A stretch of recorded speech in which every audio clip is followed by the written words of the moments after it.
Efésios capítulo 1, versículo 3, a palavra de Deus diz assim: irmãos, esse texto é muito rico, escrito pelo apóstolo Paulo, depois dos anos 50, a uma igreja que estava na cidade de Éfeso.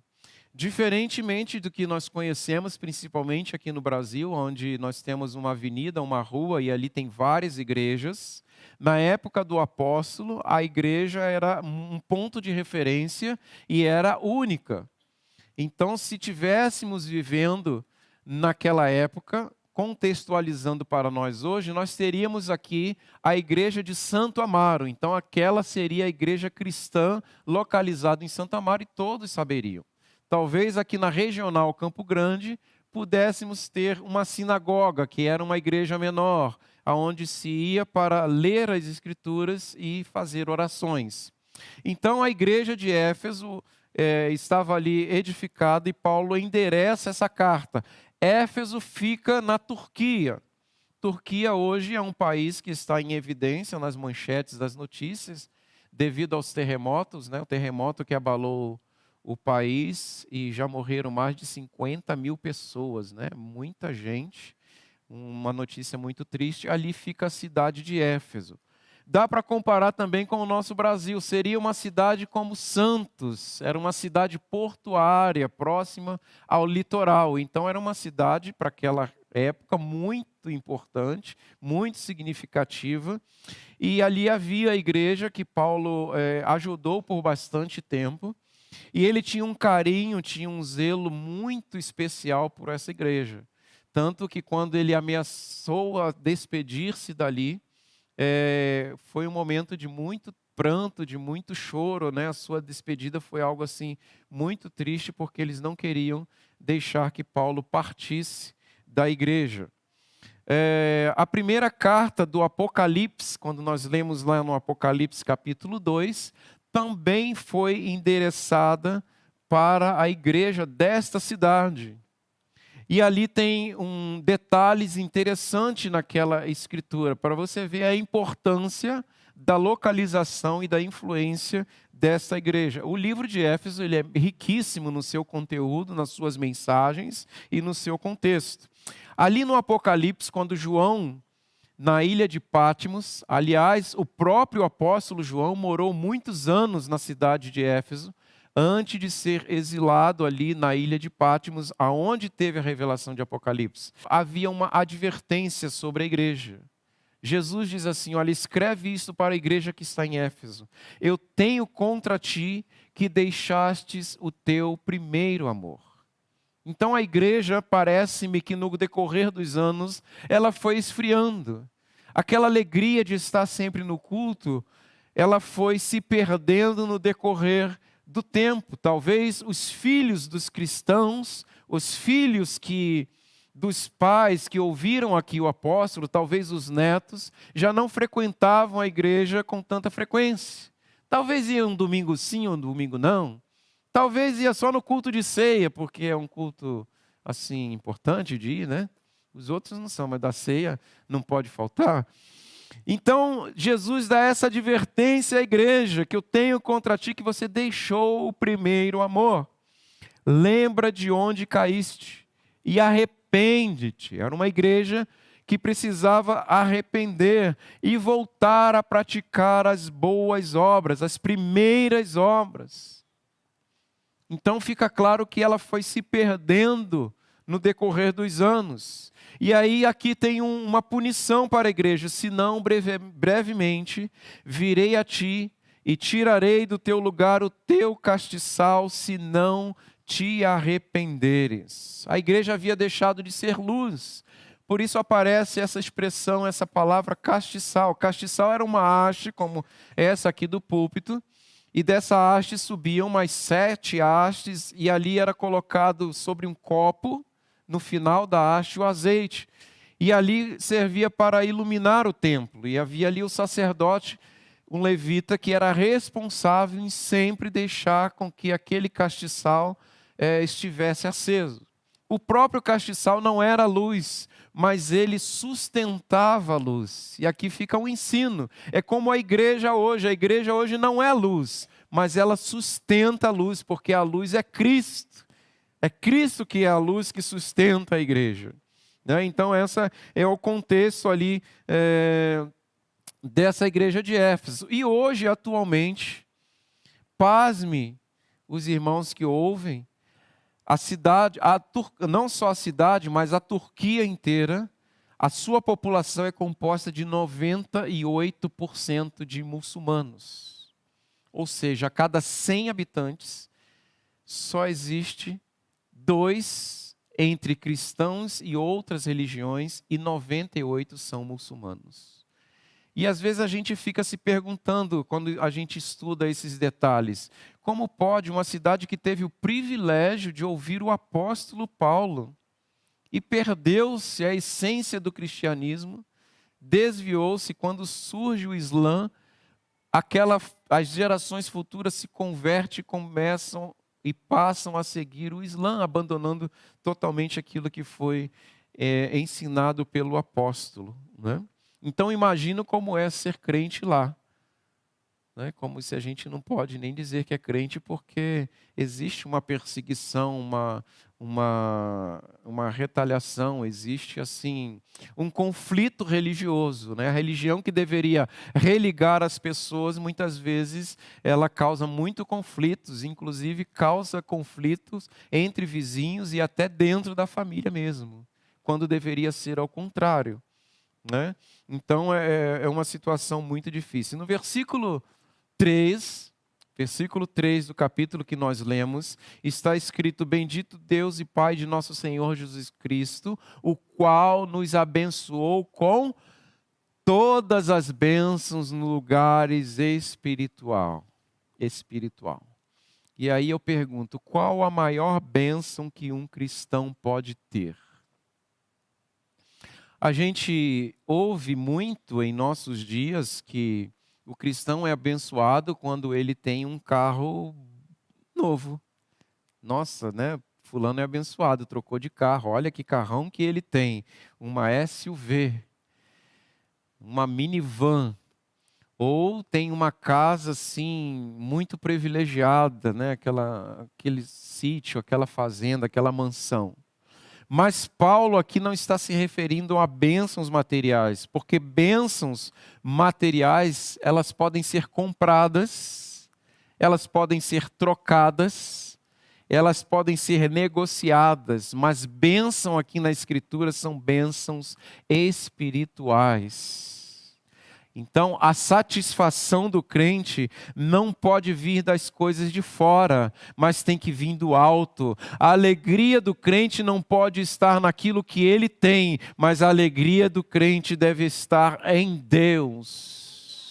A maior bênção que nós podemos ter é a presença do Espírito Santo dentro de nós. É a presença de Deus morando dentro do nosso coração. Essa é a maior bênção, isso faz toda a diferença como nós vivemos diante da sociedade, diante das pessoas. Por isso, irmãos, eu digo que a igreja não precisa e não deve fazer campanhas. O que a igreja precisa é colocar Jesus do lado de dentro dela. Porque tem igreja que colocou Jesus do lado de fora e ele está à porta batendo, esperando que alguém abra para que ele possa entrar novamente. Ele comprou a igreja e colocaram o dono da igreja para o lado de fora e ele está batendo em alguns lugares e pedindo para entrar. A igreja não pode viver de campanhas. Campanha de 7 dias para você comprar o seu carro novo. Campanha de 7 semanas para você comprar a sua casa. Campanha de 7 dias para você ser curado. Irmão, se campanha desse resultado para todo mundo, não teria crente doente, não teria crente desempregado, não teria crente que paga aluguel, não teria crente andando de busão. Ah, pastor, mas lá quando Israel chegou na cidade de Jericó, eles fizeram uma campanha de 7 dias para poder as muralhas cair. Eu falei, na sua Bíblia está escrito que ele fez uma campanha de 7 dias, porque na minha não está. Que versão é essa que você está lendo? Quem escreveu esse negócio aí que você está lendo? Ali foi um propósito definido de Deus, de homens que peregrinaram 40 anos no deserto.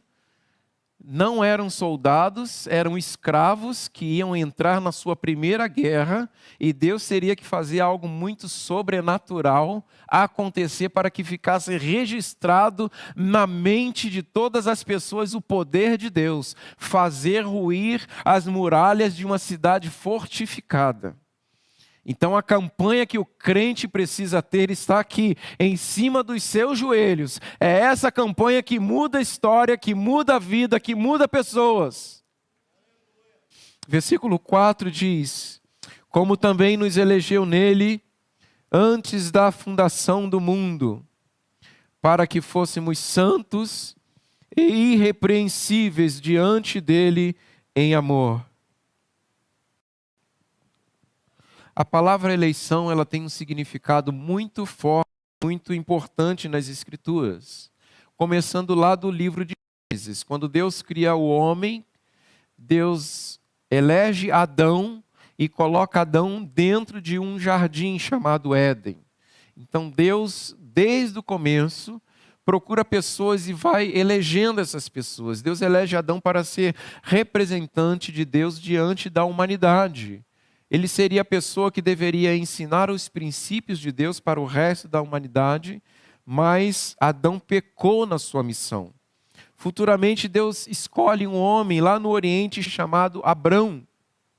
Deus elege Abrão para através dele começar uma nação que veio a se chamar a nação de Israel, para que esta nação pudesse receber as leis de Deus e ensinar o povo. Mas Israel também falhou. Antes de Abraão, Deus elegeu Noé, porque o pecado da humanidade estava num nível tão insuportável que Deus envia o dilúvio, extermina a humanidade, deixando só a família de Noé na arca, e Noé também falhou na sua missão. E por fim, Deus elege a igreja com a mesma missão. E qual é a missão da igreja? Ensinar à humanidade os princípios do Evangelho. Na era de Cristo, Deus envia o seu Filho, na plenitude dos tempos, Deus envia Jesus, mostrando que tudo aquilo que estava escrito a respeito de Cristo se cumpriria nele, e agora Deus elege a igreja para continuar a ensinar sobre a missão de Deus e o desejo de Deus para a humanidade. No versículo 5 diz que ele nos predestinou. Então vamos lá, no versículo 3, ele nos abençoou. Diga comigo, abençoou. Isso. No versículo 4, ele nos elegeu. Diga, Deus nos elegeu. Agora vamos colocar na primeira pessoa, fica assim mais possessivo, né? Deus me abençoou. Deus me elegeu. E Deus me predestinou. Eu preciso dizer que predestinar no contexto bíblico não é uma doutrina calvinista, onde diz que o homem já nasce e já sabe qual será o seu fim, já sabe com quem vai casar, já está predestinado que profissão ele vai ter, já está predestinado aonde ele vai nascer, aonde vai morar. Mas dentro do contexto bíblico, esse predestinar significa que Deus criou um homem com um destino, com um propósito. E qual é o propósito do homem? Para que o homem foi criado? João responde para nós no capítulo 1, versículo 12. Para todos aqueles que creem, Ele deu-nos o privilégio de sermos chamados filhos de Deus. Então, o propósito de Deus para o que você nascesse, o propósito de Deus quando seu pai e a sua mãe te gerou é para que você fosse chamado filho de Deus. Você não é qualquer pessoa, você não é fruto de um acidente, você não é mais um na multidão, mas você nasceu para ser chamado filho de Deus. Deus criou o homem destinado para ser salvo, para ir morar com Ele no céu. Deus não criou o homem para ser condenado, muito menos para ir para o inferno. A Bíblia diz que o inferno foi criado para o diabo e os seus anjos, que há milênios atrás se rebelaram contra Deus, lá no céu, porque o diabo queria ser igual a Deus e do céu ele foi expulso. Agora, o que faz a diferença é que Deus não determina e Deus não influencia na sua escolha. Existe algo que se chama livre-arbítrio. Eu sou responsável pela minha escolha. Você é responsável pelas suas escolhas. Desde o Éden foi assim. E aí não diga que foi o diabo que foi o responsável por Eva comer o fruto. Foi a condição que Deus disse: você pode comer de tudo aqui. A única coisa que você não pode é comer da árvore do conhecimento do bem e do mal. Porque no dia que você comer, você vai morrer. Fui claro, Adão? Sim, Senhor, foi claro. Só que a árvore ficava onde? Já parou para pensar nisso? Por que Deus não colocou aquela árvore lá num lugar tão alto quanto o Monte Everest? Onde não pudesse chegar? Ou dentro de um cânion assim, bem profundo, né, que não desce para descer. Mas Deus colocou a árvore aonde, irmãos? No meio do jardim. Se Eva atravessasse de norte para sul, de sul para norte, o que ela achava no meio do caminho? A árvore. Se fosse de leste para oeste ou de oeste para leste, o que ela achava no meio? Então você acha que foi aquele primeira vez assim, né? Que ela passou ali, viu, nossa, que árvore diferente, apareceu lá a cobrinha lá encarnando o diabo e falou com ela: pode comer que, né? Aí seus olhos vão ser abertos. Foi a primeira vez que ela viu? Não foi, irmãos. Ela sabia que não podia comer do negócio. Só que ela veio paquerando aquela árvore, né? A curiosidade do ser humano deve ter vindo de herança dela. Porque, né, tem aquele negócio assim, puxa, não é? Mas o que será que tem esse fruto aqui, né? Aí que entra o diabo na história para ajudar, né?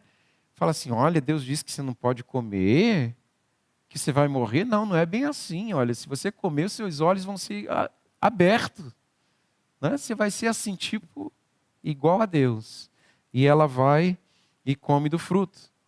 Então, isso é livre-arbítrio. Eu posso fazer as minhas escolhas e sou responsável por ela. Eu posso escolher ser um cristão dedicado ao reino de Deus, ativo na igreja, como posso ser um cristão que escolho não ser ativo. Venho no culto só uma vez por mês. Eu posso escolher ser um cristão que tem paixão pela leitura das Escrituras, como posso ser um cristão que tenho a Bíblia e uso apenas para enfeitar o rack da sala. Eu posso ser um cristão que tem um compromisso diário de orar e estar ligado nos céus, como posso ser um cristão que passa o dia e entra à noite e eu não me lembro que eu precisava orar. Eu sou responsável pelas minhas escolhas. Da mesma forma que você pode ser responsável pelas escolhas de crer em Cristo como seu Salvador, ou passar a vida inteira procrastinando e dizendo que você não precisa disso. Eu não estou falando aqui de religião, eu estou falando aqui do Filho do Deus vivo. Eu estou falando aqui de Jesus, aquele mesmo que nasceu lá na Virgem Maria em Nazaré, que morreu naquela cruz. E a Bíblia diz, como eu citei no livro de João: para todo aquele que crer, deu-lhes o privilégio de ser chamado filho de Deus. Vamos em frente, versículo 7, a palavra de Deus diz: em quem temos a redenção pelo seu sangue. Então, primeiro Deus vamos lá, abençoou. Segundo, nos elegeu. Terceiro, nos predestinou. E agora nos redimiu. Vamos de novo para não esquecer. Nos abençoou. Segundo, nos elegeu. Terceiro, nos predestinou. no versículo 7, nos redimiu. A palavra redenção nas Escrituras tem um significado muito forte. É muito expressivo, principalmente para os judeus. Para que não houvesse desigualdade social, que é um tema ótimo para a campanha política, né? Deus instituiu uma lei para que o seu povo não padecesse, não retornasse à escravidão. Então funcionava assim. Sempre havia pessoas que, como há até hoje, que eram excelentes administradores.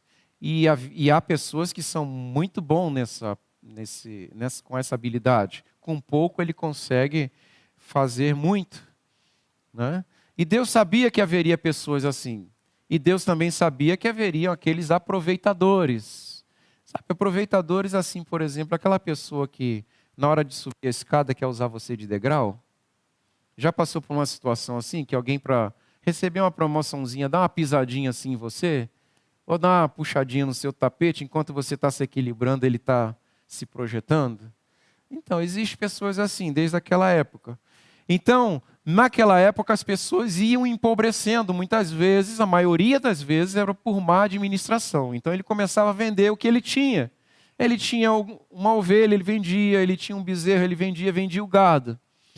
E aí, começava a entrar em dívida. Ele começava a vender parte da sua propriedade. Ia vendendo. A tal ponto de que ele vendia toda a sua propriedade. E aí ele teria que começar a trabalhar para o próximo. E ele teria que se vender, muitas vezes até mesmo como escravo, para ter aonde comer e aonde dormir. Para que essa desigualdade não destruísse a população, Deus instituiu duas leis. A primeira, que se ele tivesse um parente próximo de posses, né? Aquele tio ou aquela tia bem de vida que muitas pessoas têm, essa pessoa poderia recomprar os seus bens. Recomprar.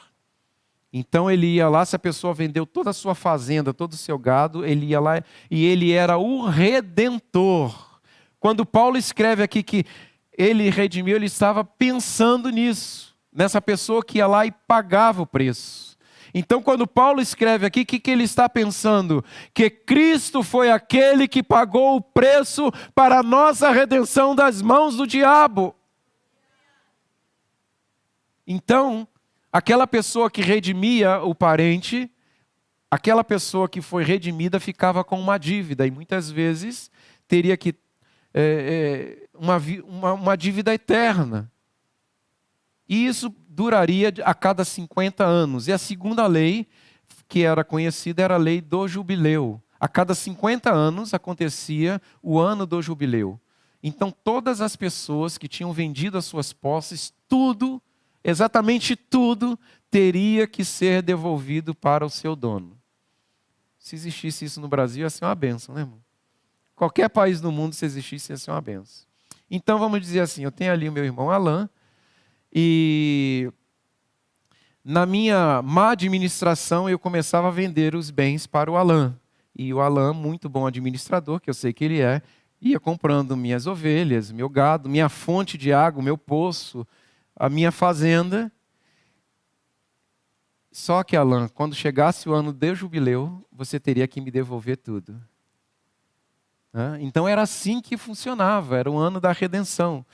Paulo sabia muito bem dessa expressão, então ele está dizendo para a igreja, olha, foi Cristo quem nos redimiu, foi Ele que pagou com o seu sangue, porque nós estávamos condenados em nossas ofensas, estávamos perdidos, o nosso destino seria para o inferno sem Deus, mas Cristo cumpriu o que dele estava escrito e paga com o seu sangue, porque o preço de sangue era o preço pago para a redenção do pecado.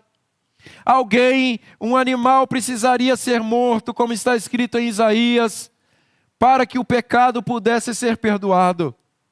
Então Cristo, quando derrama o seu sangue na cruz, Ele está dizendo para o diabo, está aqui o preço, agora eu trago de volta ao homem aquilo que ele merece. Não é a música que nós cantamos, Senhor, eu quero de volta o que é meu. O que é seu, rapaz? Quem pagou o preço é Jesus e nós devemos somente a Ele.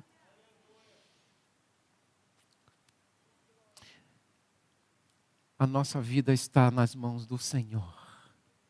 Cristo sempre precisa estar no centro da igreja. Cristo precisa estar no centro da música que é cantada na igreja. Porque foi Cristo que pagou o preço pela igreja.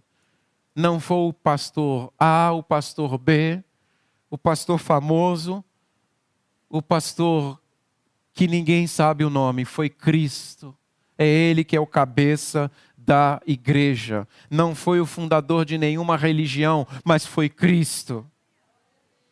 Versículo 10 diz que Ele torna a congregar em Cristo todas as coisas na dispensação da plenitude dos tempos. Então esse é o plano de Deus, trazer de volta tudo aquilo que o diabo roubou. Trazer de novo e congregar, ou seja, centrar na pessoa de Cristo tudo aquilo que foi tomado pelo diabo. Então primeiro Ele nos abençoou, segundo nos elegeu, terceiro nos predestinou, quarto nos redimiu e agora Ele faz congregar em Cristo. Então Ele nos faz congregar em Cristo na plenitude dos tempos. Muitas pessoas perguntam, pastor, esse negócio que a Bíblia diz de plenitude dos tempos, quando é que começa os finais dos tempos? Anota aí, os finais dos tempos começou quando Cristo conclui a sua obra na cruz. Dali começa uma contagem regressiva para o fim dos tempos. Mas a plenitude dos tempos, o que a Bíblia se refere, começou a acontecer ali, quando Cristo completa a sua obra.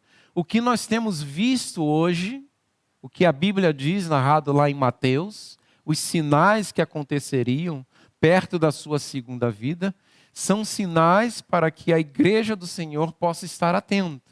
O que diz lá em Mateus? Que haveria o quê? Guerras. Já ouviu de guerra?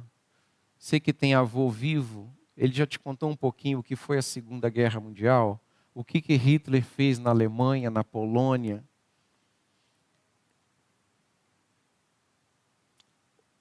Capaz de dizimar milhares e milhares de pessoas. Eu tive a oportunidade de visitar o Museu do Nazismo ali, onde foram sepultados milhares de judeus ali em Berlim.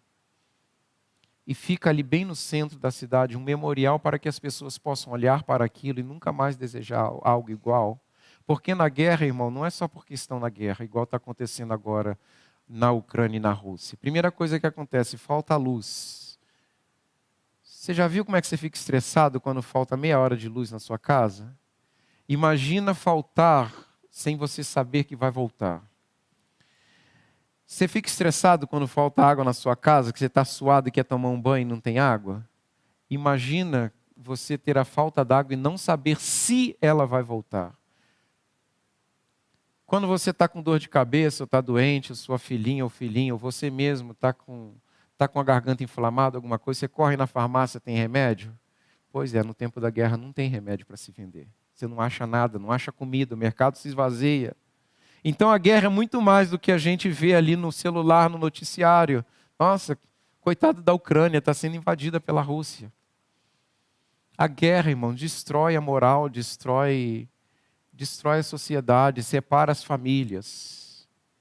E isso são só sinais.